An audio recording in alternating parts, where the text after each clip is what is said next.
Bien, chicos, riesgo específico en minería. La semana pasada hicimos una introducción a lo que es la minería, a los tipos de minería y conceptos bien generales. Y vimos una actividad principal, una actividad que se desarrolla mucho, que es perforaciones. Ahora, en minería tenemos también otra actividad que corresponde a carguillo y transporte, ya que a mi juicio es una de las segundas actividades críticas, ya que uno siempre realiza en minería. Ahora, no olvidarnos que esta clasificación de los riesgos, ¿ya? Los naturales, operacionales y fallas. Por favor, esto recuérdenselo bien porque es para que tener una orientación de cómo uno puede también reconocer los riesgos en minería, ¿ya? En este aspecto siempre va a tener estas tres componentes porque no solamente podemos tener riesgo asociado a un trabajo en sí, sino que en minería se da esa condición que vamos a tener riesgo asociado tanto por el ambiente de trabajo como por el trabajo mismo, la actividad que uno está haciendo y también los distintos equipos y herramientas que uno utiliza, ¿ya? Ahora, en minería es muy normal que cuando ustedes escuchen carguillo, transporte, tronadura, perforaciones o algún elemento en ese orden, ya en minería se llama operación unitaria. ¿Ya? Por eso también hay que tener bien claro ese concepto. Ahora, carguillo y transporte en la práctica es tomar un material y cargarlo en un camión. ¿Ya? Ahora, eso es como bien simple y bien burdo, pero tiene muchas más complejidades y tiene mucho más elementos a considerar. Ahora, nosotros acá tenemos un camión de alto tonelaje, un camión CAEX. Este camión tiene una particularidad, que puede más o menos llevar 330 toneladas. Y un camión normal, un camión tolva común y silvestre, de los que, por ejemplo, hemos trabajado en algunas clases, ya, tanto en la asignatura, por ejemplo, transporte y carguillo, puede llevar de 16 a 18 toneladas. O sea que prácticamente un camión de estos puede tomar 20 camiones tolva. O sea, hay que entender también el volumen que va a transportar. Por lo tanto, mayor volumen implica quizás una extracción mayor de mineral. Ahora, tampoco tienen que olvidarse ustedes del concepto de las cantidades de toneladas mes extraídas. Si yo, por ejemplo, saco 5.000 toneladas, bajo esa cantidad soy pequeño minero, ¿ya? Para poder también tener esa razón. Porque es muy importante también ver el concepto de pequeña, mediana y gran minería, porque esas van a ser las diferencias en una cosa, en los volúmenes y en los tipos de equipo a utilizar. Ahora, carguillo de transporte es el proceso cuenta con un objetivo que se puede resumir de la siguiente manera: retirar el material tronado de la frente y transportarlo adecuadamente a su lugar de destino. Esto se puede lograr siguiendo una secuencia o la siguiente secuencia de actividades, ¿ya? O sea que en sí carguillo y transporte lo vamos a tomar como un proceso. Ahora, muchas empresas que hacen carguío lo toman como un proceso y transporte lo toman como otro proceso independiente. ¿Ya? Es como viene también un tema conceptual. Ahora, yo soy de la idea que hay que tomarlos por separado y también tomar en cuenta ciertos elementos en conjunto. O sea, una cosa es cargar solamente el material y otra cosa distinta es transportarlo. Pero cuando no va a ser distinto es cuando está realizando directamente en sí la labor de carguío, porque acá sí van a aparecer una serie de riesgos. Y esos riesgos en algunos aspectos van a ser distintos cuando este solamente está transportando. Por eso es importante también tomar en cuenta eso. Ahora, este equipo, quizás ustedes pueden ver que solamente se dedica a echar material, ya con el balde. Sin embargo, cuando este equipo no está cargando, también tiene que hacer ciertas tareas en el lugar de trabajo, ya como por ejemplo ir limpiando, acomodando o acercando material para poder facilitar o optimizar la labor de carguillo. Ahora, el proceso de carguillo y transporte va a tener esta serie de pasos, como preparación de la zona de trabajo, posicionamiento de equipos, retirar el material tronado desde la frente de trabajo, que en el fondo eso en sí es el carguillo, ¿ya? Porque muchas veces uno se preocupa solamente de pescar el material y colocarlo, ¿ya? Pero para poder hacer el retiro del material desde un lugar específico, si por ejemplo estamos en interior mina, no es que tronamos y viene el vehículo, o viene el camión, o viene en este caso un equipo, que ahora vamos a ver unos equipos subterráneos, ¿ya?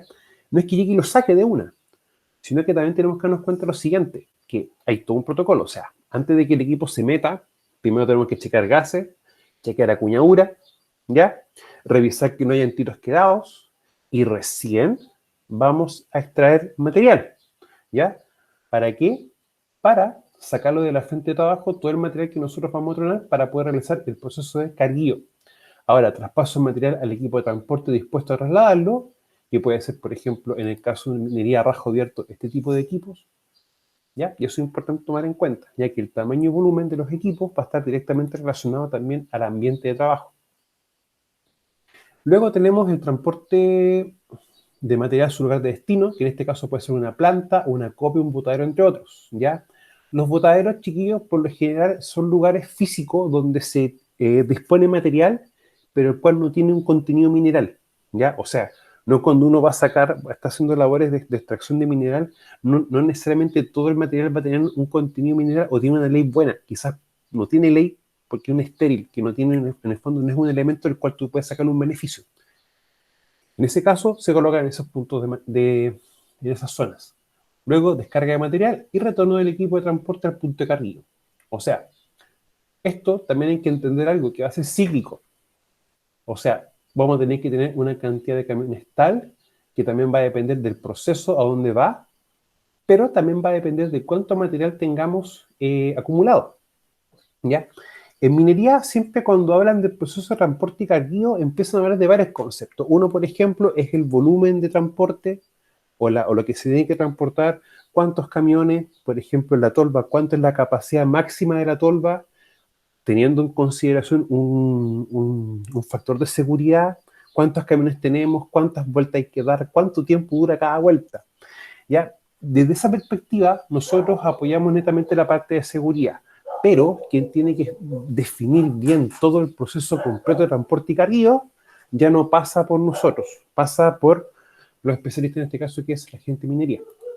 Ahora, el tamaño del equipo determinado, considerando que la producción diaria depende de la eficiencia de los operadores, utilizando disponibilidad de los equipos y el layout de la mina, o en este caso el plano de la mina. Ahora, acá tenemos también varios elementos a considerar, como por ejemplo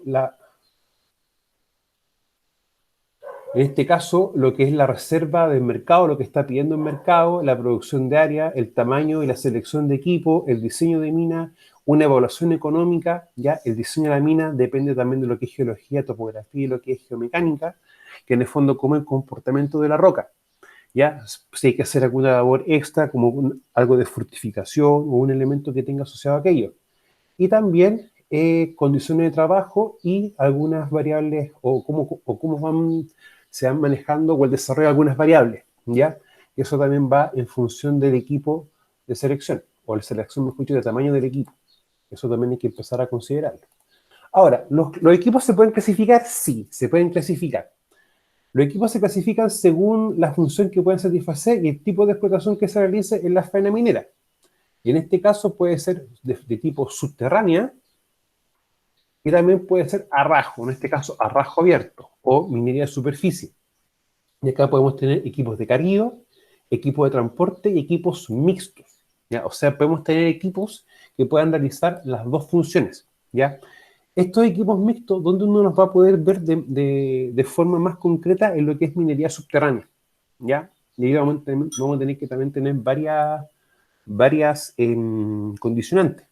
Ahora, otra forma de también considerar los tipos de equipos, la clasificación de equipos, son los que van a estar directamente asociados a lo que es la operación, ¿ya? Y los equipos de apoyo. O sea, por ejemplo, estos dos equipos son equipos de operación, pero sin embargo, si yo necesito mantener humectado esto, ¿para qué? Para evitar la generación de polvo en exceso, eso se hace con un camión aljibes. Por lo tanto, ese camión aljibes va a pasar a ser un elemento o un equipo de apoyo. El equipo de apoyo hay que entenderlo como todo equipo que va a permitir que esta operación minera pueda darse, ¿ya? Recuerden que en minería siempre vamos a tener una máxima, que la operación minera no para, ¿ya? Por si acaso, para poder tomarlo bien en cuenta. Bueno, equipo de operación, de que acá vamos a empezar a ahondar un poco más profundo en lo que es la temática, ¿ya? Ahora, en minería subterránea tenemos los LHD Scoop. Y el Scoop tiene una característica, que acá tiene un balde, ¿ya? Y este balde que permite, cuando ya se tronó todo el explosivo, ¿ya?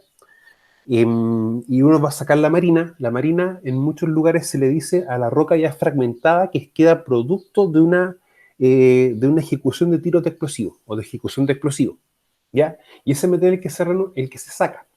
Ahora, Lo principal de esto es que esto es un equipo chato, de baja altura, donde acá tenemos el balde, acá está la cabina del operador y en la parte trasera está el motor. Ahora, este equipo, a diferencia de otros, se conduce de costado. O sea, la persona está sentada y está haciendo este ejercicio para poder operarlo. Ahora, estos scoops también existen a control remoto. Y ahora último, han estado apareciendo unos scoops en el cual tiene una característica, que el motor no es a diésel, es un motor eléctrico. Ahora, nunca olvidar lo siguiente. En minería subterránea, lo que siempre tenemos que trabajar como combustible es el petróleo. Razón motivo, porque el petróleo tiene un punto de inflamación bajo y cuesta mucho que arda. Por lo tanto, minimizamos mucho el riesgo de incendio. Sin embargo, tenemos que también tener una buena ventilación. ¿Para qué? Para poder quitar el exceso de humo y gas producido por el proceso de combustión. ¿Ya? Para poder tomarlo también en claro. Ahora, este equipo también tiene una variante que quizás no tiene solamente el balde, sino que también puede tener una pequeña tolva, para poder más o menos hacernos una idea. Principales características, tiene un balde que hace las veces de tolva, también puede tener ese concepto, y puede recorrer distancias de 200 a 300 metros. O sea, básicamente lo que puede ser desde un punto de carguío, o sea, desde un punto de extracción hasta un punto de carguío.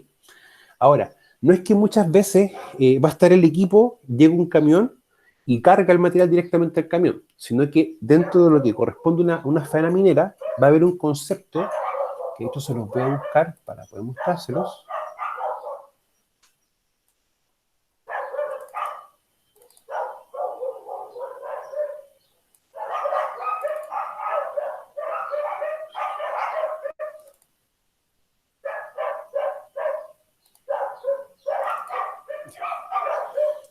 Hay un concepto, chicos, que son también los métodos de explotación, ¿ya? Y los métodos de explotación me van a definir cómo es la forma más adecuada de poder extraer mineral desde una faena subterránea. Eso es importante también tomarlo en cuenta. Ahora, ¿por qué a nosotros nos importa esto? Porque quizás el material, bueno, en este caso se están haciendo acá los diagramas de disparo, ya que en el fondo viene un equipo, hace toda una malla, que eso está definido por un calculista para poder sacar una cantidad de material. Luego, esta misma máquina que hace la perforación, viene otra, o puede ser también esta misma, dependiendo del modelo, que inyecta todo lo que es el explosivo, ¿ya? Y después hace el proceso de tronadura. Cuando eso pasa, queda material suelto. Y en este caso, acá tenemos, por ejemplo, un scoop, ¿ya? Y este scoop también lo puede llevar a un LH de tolva, que en el fondo tiene prácticamente, es como un scoop, pero en vez de tener un balde, tiene una tolva más larga, ¿ya? Y esto lleva después el mineral a otra sección y es descargado, y en el fondo cae por una altura, y ahí se produce una estación de carguío, que en el fondo puede ser algo más o menos como esto, ¿ya? Que en el fondo todo el material que se va sacando empieza a caer en este caso, por una serie de túneles, ¿ya? Llega a un punto y luego en ese punto se va a hacer una especie de labor de carguío, ¿ya? En este caso específico, un carguío con trenes, ¿ya? Que todavía se sigue usando en alguna faena, ¿ya? Acá, por ejemplo, también tenemos otro ejemplo, ya de lo que yo les explico. Entonces, muchas veces no es que se llega directo, se carga un camión, sino que se lleva a una zona, se descarga y luego hay otro proceso interno para poder hacer el transporte, ¿ya? O sea, se hace un segundo carguío y un transporte. Si lo empezamos a ver desde el concepto de carguío, en sí es netamente sacar el material tronado, ¿ya? Y llevarlo a otro punto para que en ese punto se haga una disposición del material. Lo otro que también puede realizar giro en ángulos pequeños, existen AIS eléctricos y pueden cargar camiones de bajo perfil, camiones convencionales de altura adecuada, ¿ya? Sobre pique de traspaso y suelo para otro equipo que continúe con carga, ¿ya? Bueno, cuando uno habla de pique de traspaso, eso también está asociado al método de explotación, ¿ya? Eso va a depender. Mire, el método de explotación, como yo le explicaba recién al principio, es la forma más correcta de poder extraer mineral, ¿ya? De un cuerpo mineralizado. Pero va a depender también de las características geológicas y mecánicas del terreno, ¿ya? Para yo poder definir el método de explotación adecuado, ¿ya? Eso más o menos en el contexto como uno lo establece. El otro elemento es el cargador frontal. Y el cargador frontal chiquillo, este equipo, bueno, existen de varios tamaños, ¿ya? Yo en escala tengo también uno de alto tonelaje, ¿ya? O de tonelaje media en realidad. Lo principal de este equipo es que independiente, y gracias porque tiene muchos tamaños, incluso también hay cargadores frontales con oruga, esto se utiliza en prácticamente el 99% de las faenas mineras.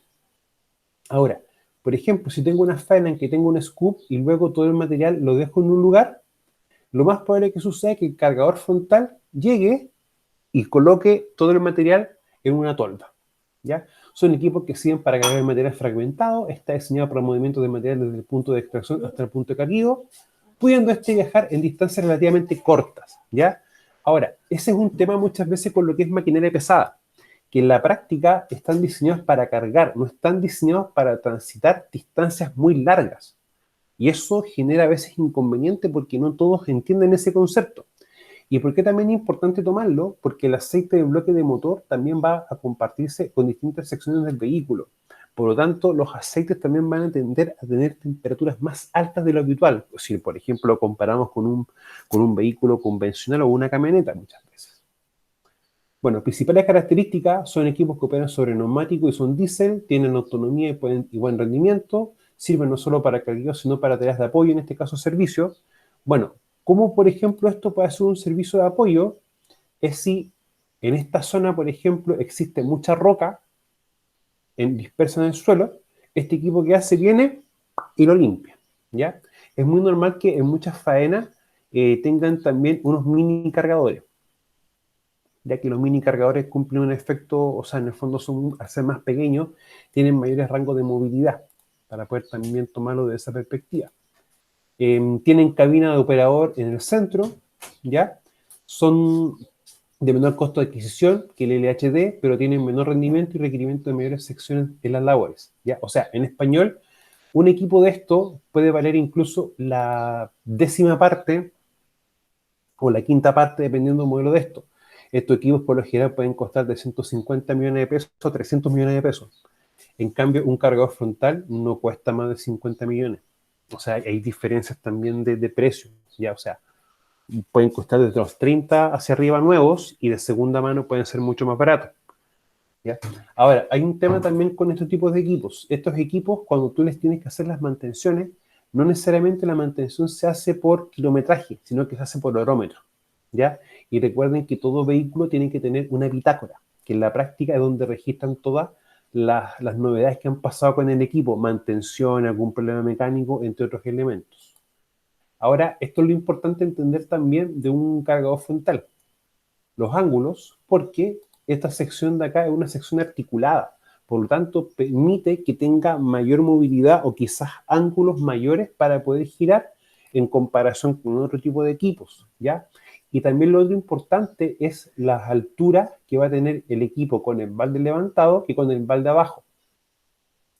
Y lo otro importante es también considerar un efecto que son también los puntos ciegos, que es algo que vamos a nombrar un poco más adelante, ya que los puntos ciegos hay que entenderlo como la posición en que se puede parar una persona alrededor del equipo y el operador no lo va a ver, ¿ya?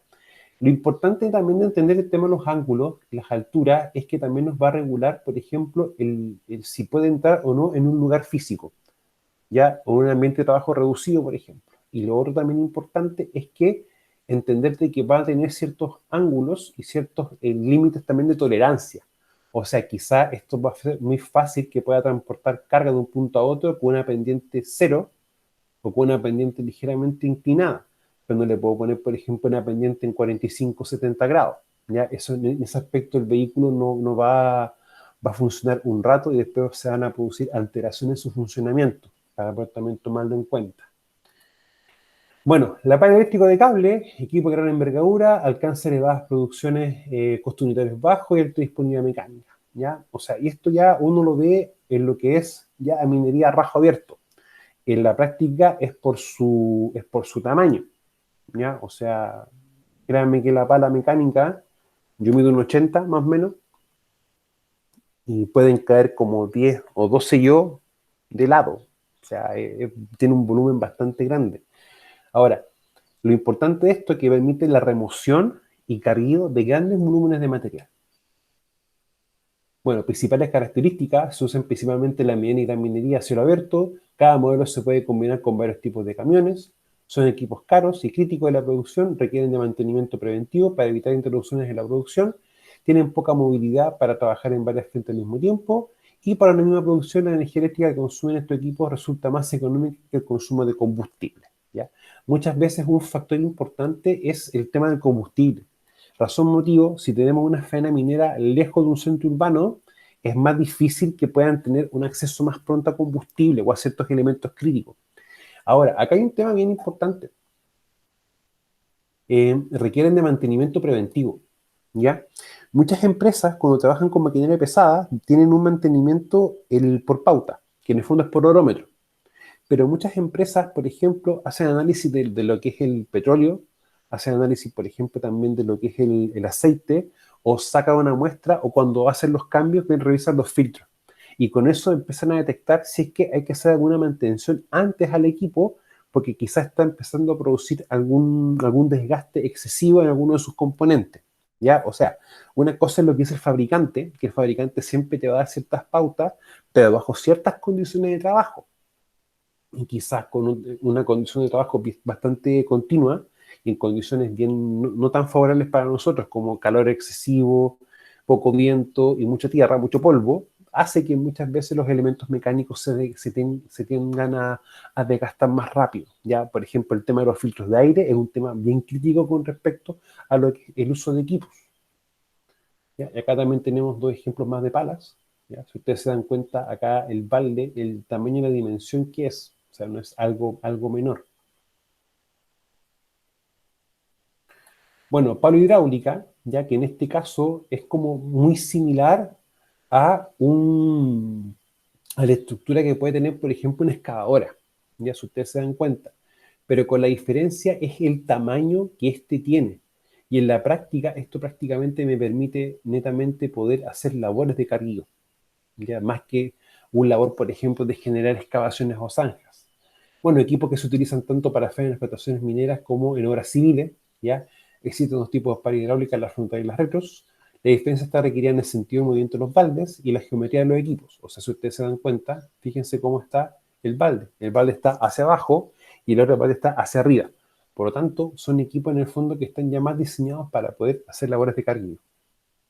Ahora, estas palas presentan una mayor movilidad que las palas de cable, aunque no están diseñadas para cambiar de posición de manera frecuente. Y eso es un tema tanto con este equipo como con las palas, que por lo general, como son de dimensiones tan grandes, la movilidad es muy reducida, o sea, se demora mucho llegar de un punto a otro. Por lo tanto, son equipos que se asignan prácticamente a ciertos lugares. Y a medida que van avanzando las obras, se van moviendo, ¿ya? Pero no es que tengan una movilidad excesivamente alta o muy grande. Bueno, con una menor inversión y costo operacional levemente más alto que en el caso de las palas eléctricas, posee un rango de capacidad de balde menor a 30 yardas y velocidad de desplazamiento de estos, 2,3 kilómetros por hora. O sea, es prácticamente que en una hora avanzas 2 kilómetros. O sea, es una velocidad bastante lenta, ¿ya? De igual forma, al ser equipos tan grandes y pesados, cuando se tienen que hacer transporte desde un lugar a otro, por ejemplo, o desde un puerto hacia una faena minera, por lo general estos equipos se transportan desarmados, ¿ya? Por lo tanto, es un tema importante que después hay que hacer el armado del equipo. ¿Ya? Y eso es un tema no menor a considerar. Bueno, acá tenemos dos ejemplos más. Si ustedes se dan cuenta, el tamaño no es pequeño.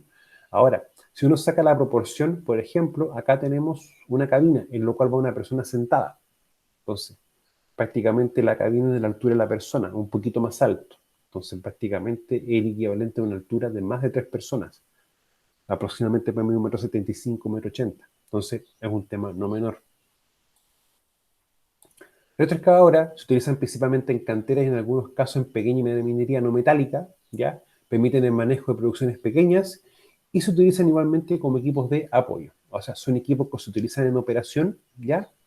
Para, por ejemplo, para un pequeño minero, para una persona que genera o saca una pequeña cantidad de material, ¿ya? Pero para ya mediana y gran minería se va a utilizar como un equipo de apoyo, ¿ya? Ahora, ¿cuál es una de las gracias de este equipo? Que es un equipo multipropósito. O sea, puede hacer labores de una excavadora, que en este caso puede hacer zanja y excavaciones. Recuerden que la diferencia entre una zanja y una excavación es la profundidad. Las zanjas son menores a 15 centímetros de profundidad y las excavaciones son sobre 15 centímetros de profundidad. Para tomarlo en cuenta. Y lo otro también que tiene acá un balde. O en este caso puede ser más que un balde, una pala. ¿Ya? Para poder también tomar en cuenta que puede realizar dos tipos de labores. Ahora, unos elementos son los que me permiten, por ejemplo, hacer el carguío de material. Pero otro elemento importante son los que realizan el transporte del material o transporte mineral, que en este caso son los camiones. Un camión como esto puede transportar fácilmente de 16 a 18 toneladas de material. Pero como yo les comentaba al principio, un camión como esto, dependiendo del tipo, sobre 330 toneladas. O sea, un camión de este va a reemplazar en la práctica a 20 camiones de estos. Ahora, por sus características, estos camiones no son de exclusivo de la industria minera, sino que son de uso común o se les puede llamar camiones carreteros.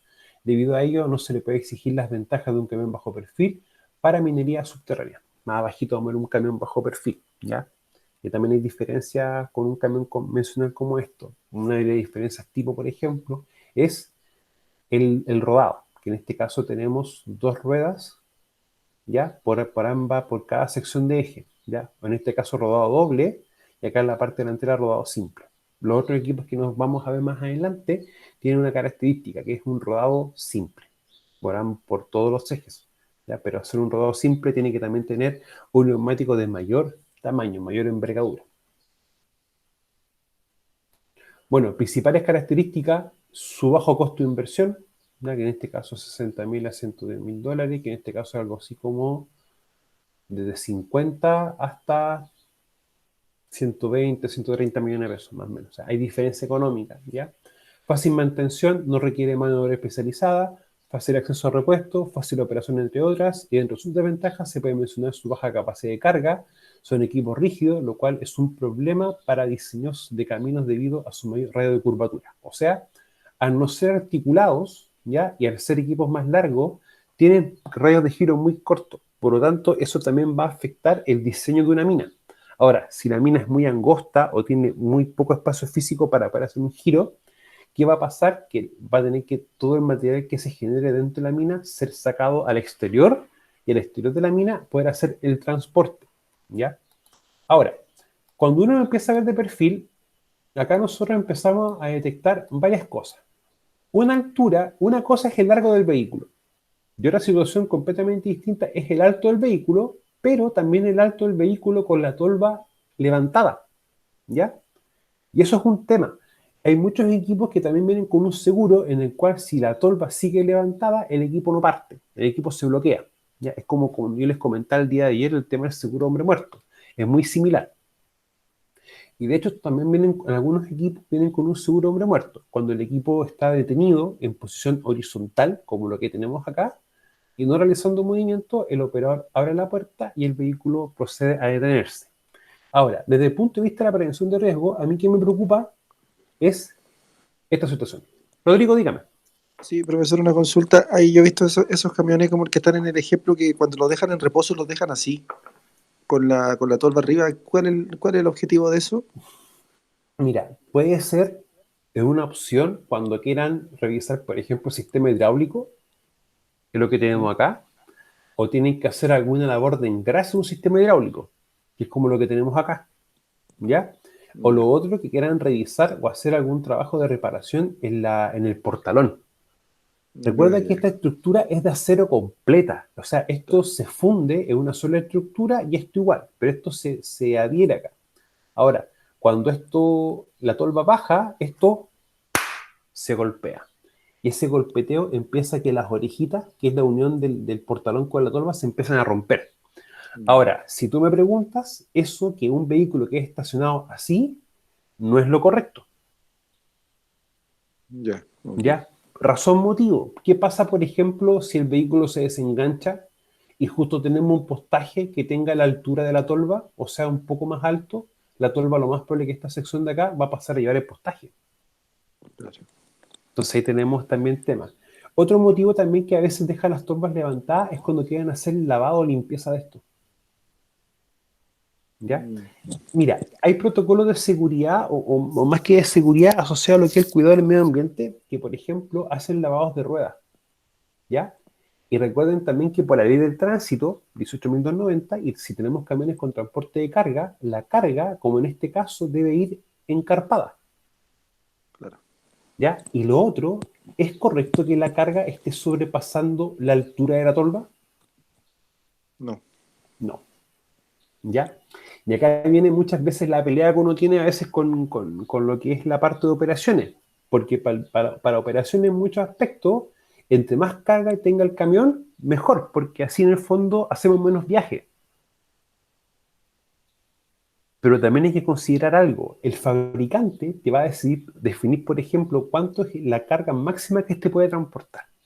O sea, si este puede transportar, por ejemplo, 16 toneladas, no voy a echarle las 16, voy a echarle, por ejemplo, un 80 o un 90% de la carga. Razón, motivo, entre más carga tenga este, más pesado sea, si estamos en pendiente descendente, va a costar mucho más frenar el vehículo. Si, por ejemplo, tenemos situación donde el piso es resbaloso, va a tener menos adherencia y empieza a haber otros factores también. Y lo otro, que cuando tiene más carga, por lo general, el portalón a veces no cierra bien, queda abierto. Y eso empieza a producir un efecto que mientras te va circulando, por ejemplo, en carretera, bote material, ¿ya? Otro vehículo puede pesar, por ejemplo, una piedra y esto puede ser eyectada como un proyectil hacia un vehículo que esté delante de ellos. O sea, una cosa es las normas de seguridad que tenemos que tener en la conducción de esto y también las normas de seguridad que tenemos que tener nosotros, por ejemplo, como conductores en estos casos. O sea, uno siempre tiene que mantener distancias prudentes con este tipo de vehículos para poder tomar también ese caso. Ahora, acá tenemos, por ejemplo, un camión articulado. ¿Ya? De hecho, yo tengo este a escala, en escala 1.16. ¿Ya? La gracia de este camión es que en la sección media tiene una especie como de rótula. Entonces, la movilidad del vehículo es súper amplia, es muy grande. Y eso genera efectos bastante positivos. Uno, por ejemplo, es que permite tener más movilidad, porque la rótula, perdón, no solamente permite un ángulo en este sentido, sino que también permite ángulos, movimiento en este sentido. Por lo tanto, va a tener más movilidad y una adherencia y comportamiento más estable en el terreno en sí. Ahora, una de las diferencias, por ejemplo, con un camión tolva es el tamaño de la rueda y el ancho de la rueda. Porque si ustedes se dan cuenta, acá tenemos nosotros un eje simple. O sea, tenemos una rueda por cada sección de eje. No tenemos un montaje doble, un montaje gemelo. Lo otro importante es que la tolva es bastante más larga. ¿Ya? Ahora, promedio 33 metros cúbicos. Y estos vehículos son de 16 a 18 metros cúbicos. ¿Ya? Y lo otro positivo de estos vehículos es que son vehículos bastante chatos, mucho más bajos. O sea, si por ejemplo la altura de un camión tolva son 3 a 3,2 metros, ¿ya? La altura de esto llega a ser, por ejemplo, bajo 2 metros y medio. Por lo tanto, no tenemos también el inconveniente de la altura de la caja. Recuerden que la caja tenemos borde caja, techo caja. Y el tamaño de esa sección es también lo que a nosotros nos va a definir el tipo de equipo a utilizar. Bueno, principales características: capacidad de operar en camiones fangosos, lo que presenta una ventaja sobre sus similares convencionales y camiones fuera de carretera, harta libertad de movimiento en terrenos no uniformes, y estos camiones poseen solo un par de neumáticos. Ya puede también tomarlo de esa perspectiva. Ahora, este tipo de equipos también tiene una característica, que la cabina es muy similar a la de una maquinaria pesada. Por lo tanto, en este tipo de vehículos cae solamente una persona. Ahora, si uno empieza a hacer también un ejercicio con los puntos ciegos, uno se da cuenta de que la cabina hacia adelante va a haber una buena porción de metros, a lo menos de 12 a 15 metros de visión para que una persona o el operador pueda ver una persona adelante. Por lo tanto, es muy importante cuando este equipo realice movimiento evitar que circule gente cerca de él, ¿ya? Y también el operador puede realizar tal evento, ¿ya?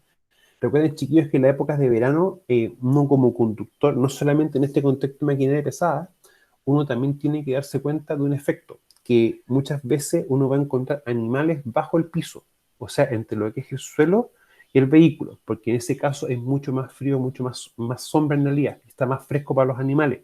Por lo tanto, en épocas de calor, antes de subirse un vehículo, ya no olvidar revisar abajo y si uno se sube, tocar un par de veces la bocina para que uno no atropelle un perrito o un gato, en su efecto.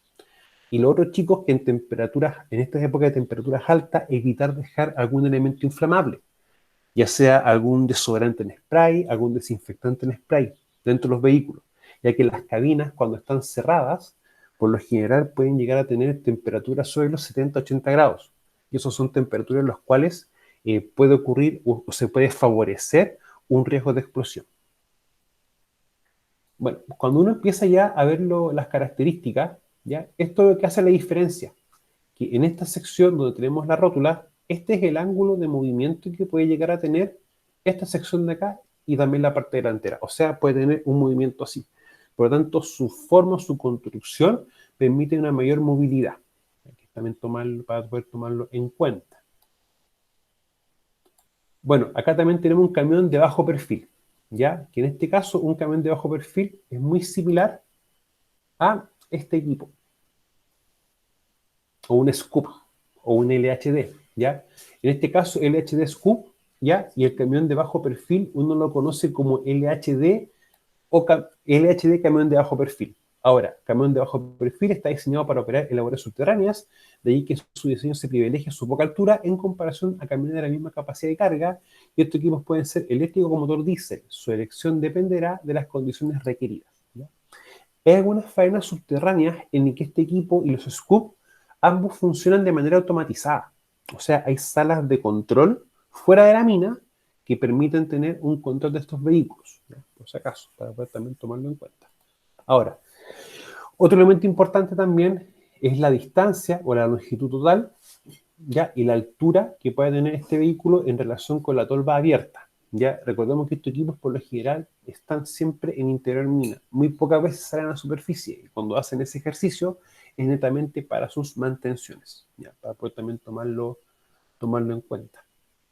Bueno, camión de tonelaje, equipo utilizado en la gran minería a rajo abierto y pueden llegar a transportar 320 toneladas. Bueno, tipos de equipo y marcas de equipo vamos a encontrar bastante, ya, o sea, ahí están desde los Komatsu, desde lo que es Caterpillar y una serie de marcas más, ¿ya?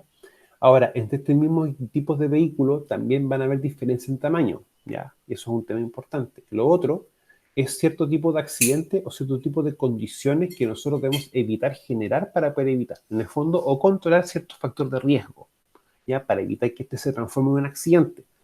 Y eso, chicos, pasa con todo tipo de vehículos, con todo esto.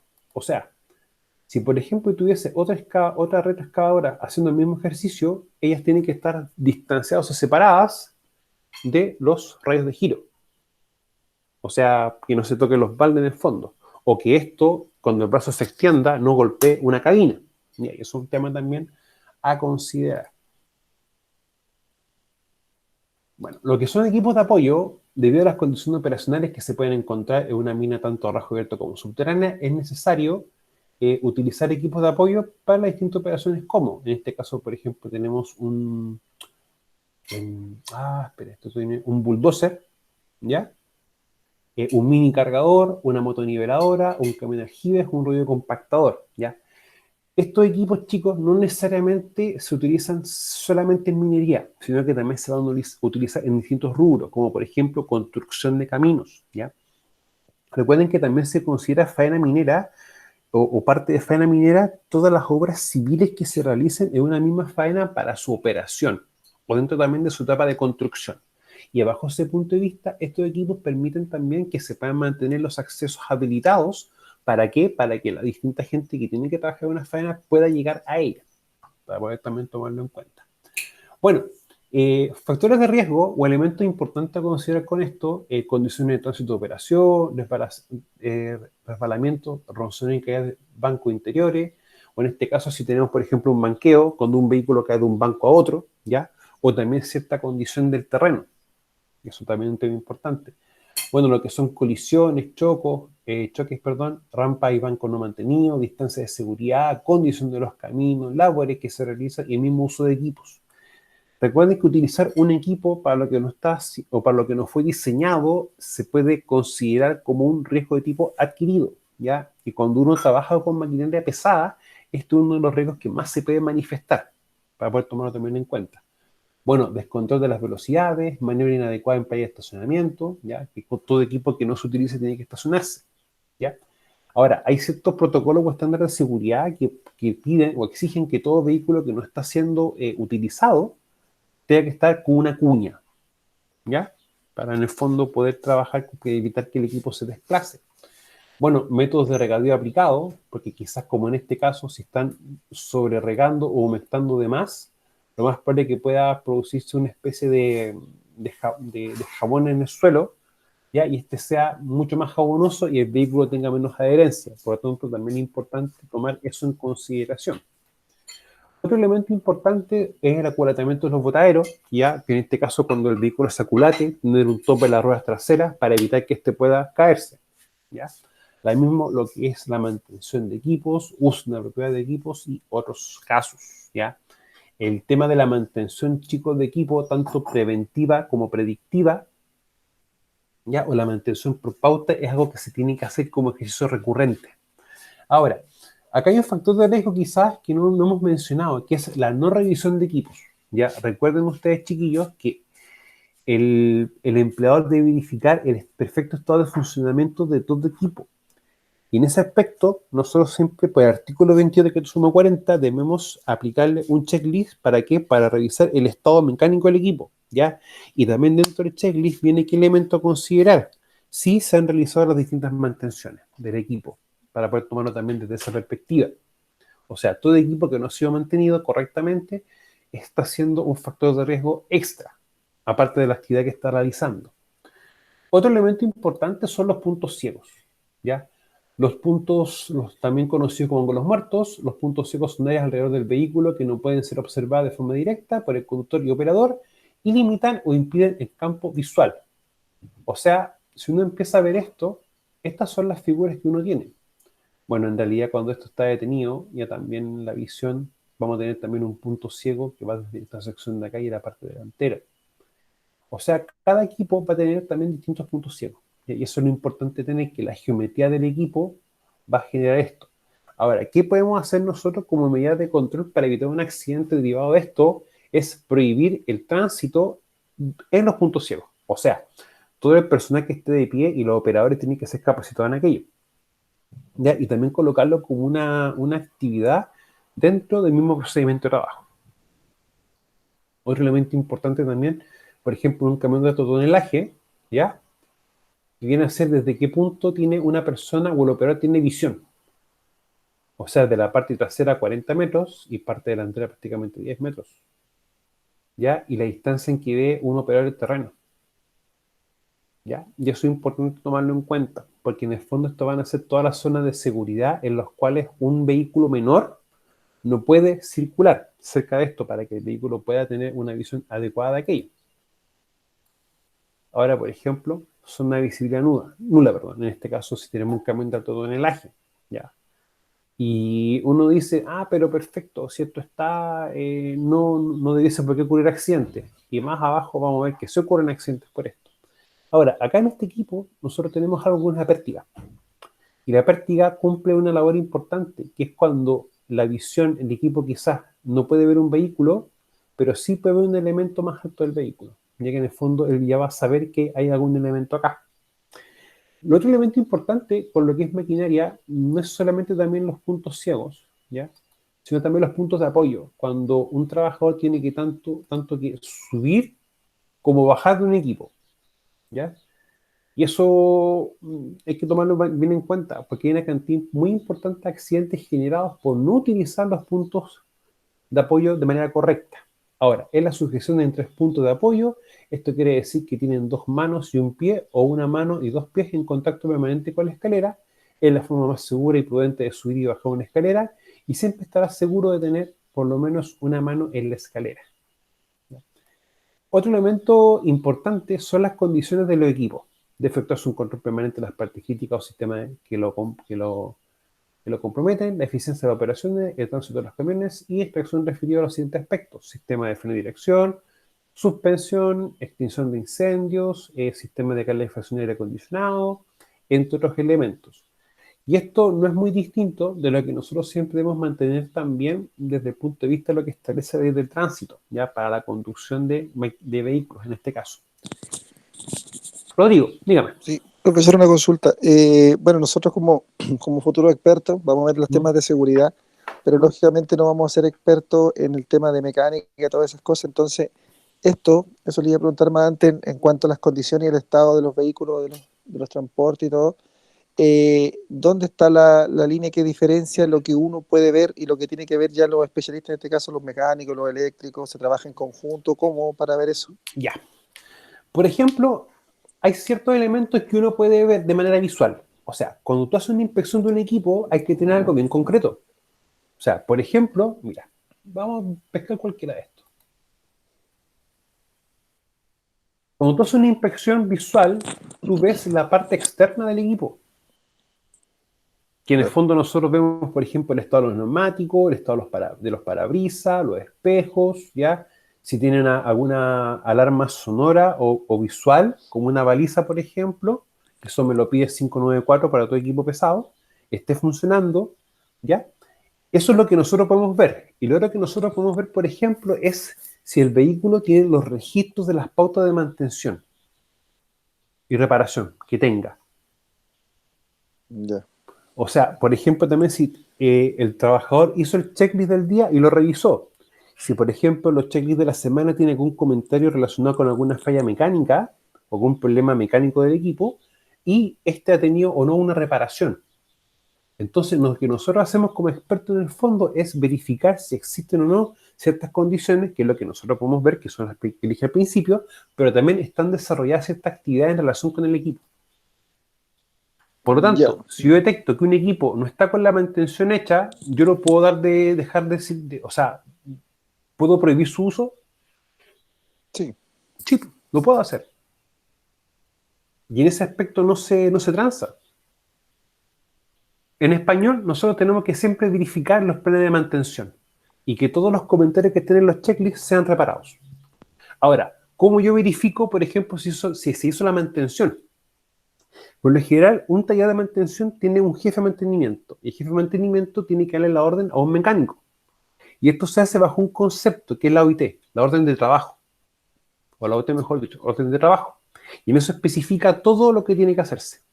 Luego el trabajador que hace ve la pauta según la orden de trabajo, ya, o algún parámetro más, y luego se realiza el trabajo y el jefe de mantención junto con el mecánico revisan el equipo.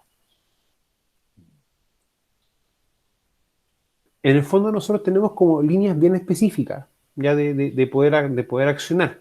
Ahora, por ejemplo, ¿qué pasaría si nosotros estamos en faena y, por ejemplo, vemos este equipo que en vez de estar levantando carga, está levantando una persona? ¿Qué puedo hacer yo en ese contexto? Suspender inmediatamente esa labor. ¿No es cierto? Y ver bien el procedimiento administrativo que está definido, por ejemplo, en el reglamento interno y aplicar algún tipo de sanción, ya sea una amonestación verbal o una amonestación escrita. ¿Ya? Y si el caso lo justifica, un posible despido. Claro. Pero siempre y cuando se cumplan ciertos requisitos, ciertos requerimientos legales.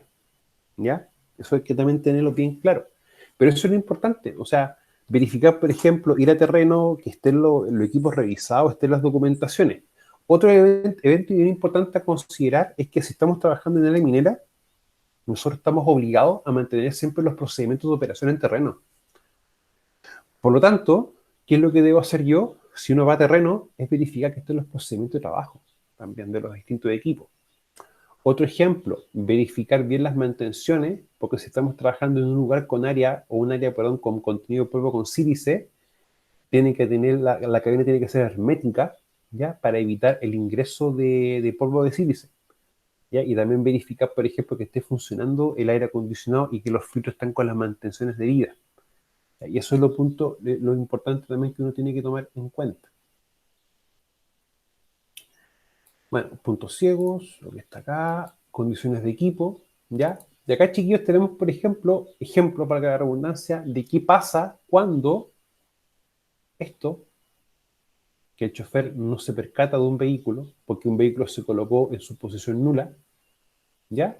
Y ocurre un accidente. ¿Ya? Siempre yo he dicho, nunca hay que partir de la lógica que uno dice, o que muchos dicen, no, si yo avisé que voy pasando por el área, o no va a pasar nada si me meto. Esto pasa, ¿ya? Bueno, hay varias medidas de control con relación a esto. Una medida de control principal, por ejemplo, son los dispatch. En el fondo, uno avisa que va a circular por tal área, y esa misma estructura de la empresa, que en el fondo es como una especie como de radio interna, te dice, ¿sabe qué? Por favor, no circular por tal camino porque están circulando este tipo de equipos. Te lo va diciendo, ¿ya?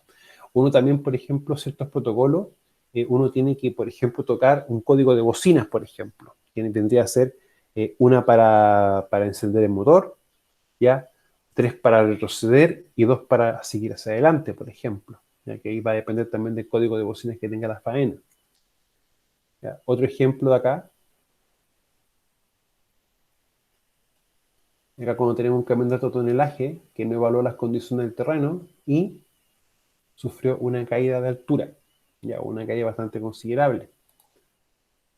Ahora, cuando nosotros hablamos de minería y hablamos de equipo, hablamos también del decreto supremo 132 o el reglamento de seguridad minera. Y en ese aspecto, ahí establece ciertos requisitos para ser nombrado chofer de vehículo, como por ejemplo saber leer y escribir con facilidad, ser aprobado en un examen psicosensométrico o psicosociotécnico riguroso, y el mismo reglamento de seguridad minera en su artículo 72 lo define, ¿ya? Ser aprobado en un examen práctico y técnico de conducción y operación, que esto va a ser la misma faena minera, y deberá preparar un reglamento de transporte en que aparezca claramente identificado las restricciones y autorizaciones para el transporte tanto de materiales como de personas. O sea, estas son las obligaciones que tiene que tener una faena minera. Ahora, si yo, por ejemplo, lo llevo al punto de vista de lo que es la ley 594, el reglamento que establece las condiciones sanitarias ambientales básicas, lugares y ambiente de trabajo, define que todo equipo como esto debe tener una licencia adecuada, o sea, una licencia clase D, ¿ya? Para poder tomarlo en cuenta. Chicos, no sé si tienen ustedes alguna duda o pregunta al respecto.